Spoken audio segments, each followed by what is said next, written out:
want to use Talking Fight as a platform for amateurs to learn how to speak before the camera before they go professional. Also, use the technology to size up the fighter weight, etc. You know more about your product, but we want you to explain to the audience about the big platform that you have. It's just not about Talking Fight. Sure. It's about other components that you have with Talking Fight. Without a doubt. So basically, in a nutshell, when we launched TalkinFight, it was more or less a hobby. It was something we were doing for fun. We would broadcast one show every Friday night called the Friday Night Panel, and me and a few friends were just simply online because of COVID, through Zoom, talk about boxing. And out of that, though, came a number of discoveries. Based on the responses we were getting from our audience, we discovered that boxing was a pyramid-based structure where you had an awful lot of people on the bottom making no money, and very few people on top making a lot of money. So we said, can we change that? Is there a way we can change that? Can we flatten out or democratize this industry somehow? Make it more fun and stable, economically speaking, for the people who are involved in the sport. So no matter where you're from in the world, could we make this more equitable for you? And the tech team came back and said, yeah, absolutely, we can do that. We can do that by doing what nobody else is doing in boxing, and that is begin to use data and analysis to begin to understand movement and capability. So quite frankly, we have now developed a hardware and software integrated solution that we're about to unleash on the boxing world, quite frankly, where it'll be established in gyms where you can begin to take a look at how boxers move, young boxers that is, and I guess old boxers, but I mean at the end of the day, how they can move, how quickly they move, how fast their punches are hit, what speed they're hitting at, the power of those punches, that type of thing. That nowadays can all be measured. It is not being measured. And so we said, hey, can we do that? And so, as I said, the tech team came back and said, yeah, we can do that. We just need to buy these cameras from France, integrate them with some software that we're developing, which we did, and now we can begin to distribute these platforms across gyms around the world. And what that will do at the end of, say, 1 year, let's say 1 year goes by, anyone who considers themselves an agent, the same way football players, basketball players, hockey players, whatever, they all have agents, okay? In the very same way that agents can begin to use data and analysis to prove that they have the best of the best in their stable, they'll be able to use that now in a boxing, because it's not being done right now in boxing. Wow. Right? So is it fair to say that you're a pioneer?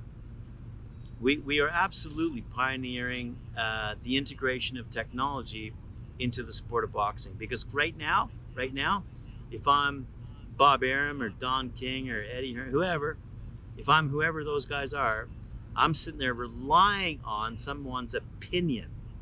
I think this guy's a great boxer. And why do I think that? Because he's got a 19-0 record. And why has he got a 19-0 record? Because he's been fighting tomato cans. Okay? Bottom line. Okay? This technology that we're about to introduce will absolutely revolutionize the boxing industry, because they'll be able to prove how good these guys are. And I'm talking young guys, not the old established guys and gals, but young people coming up through sports. So there's more or less a long-term vision here, where we can absolutely revolutionize the industry by introducing this technology. And to answer your other question, with respect to one of the other things we found when we started interviewing boxers, whether they be retired boxers or still active boxers, young boxers, amateur boxers, one of the things we recognized is they were a little bit shy in front of the camera. So we said, is there any way we can help these guys out? And I know an awful lot of people who are involved in the entertainment industry who don't have a job anymore because the entertainment industry itself has changed.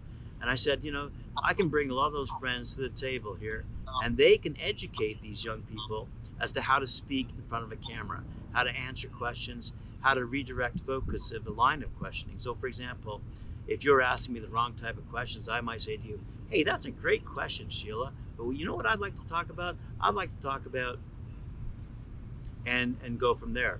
And so we've launched an academy.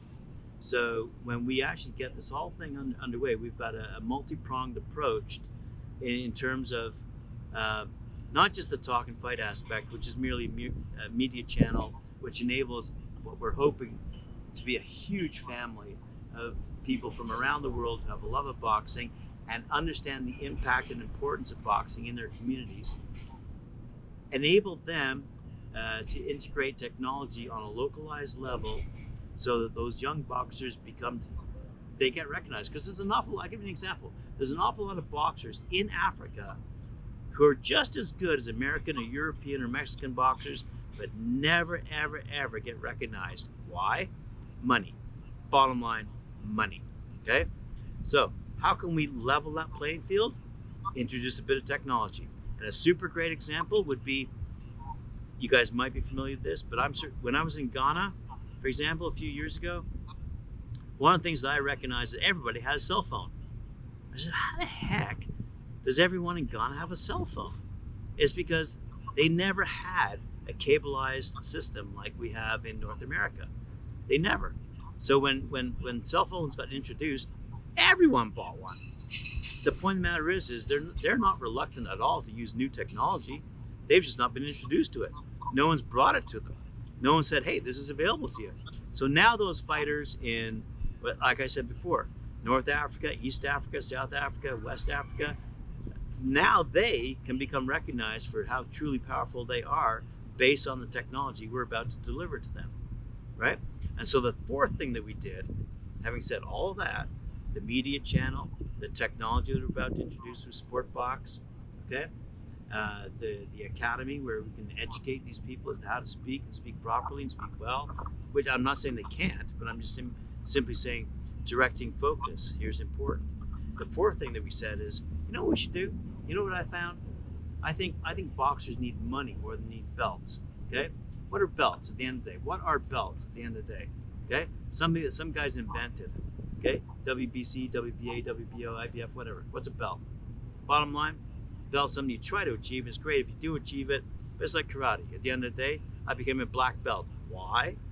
Because that's what I was told was the best. But at the end of the day, what we're looking to do is put some money into these people's pockets. Bread, some fettuccine, some chips, right? Some guac. There you go. So we said, why don't we create an elite boxing championship? Okay?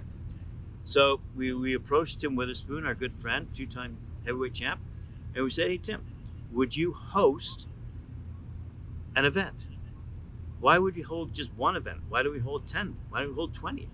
There are many, many casinos and many, many resorts around the world who are looking. They have big festival halls who are looking for events. Why? In a post-COVID world, they need people to come to their venues, and what better venue to have than a casino and or a festival hall, whether it be Dominican Republic, whether it be Puerto Rico.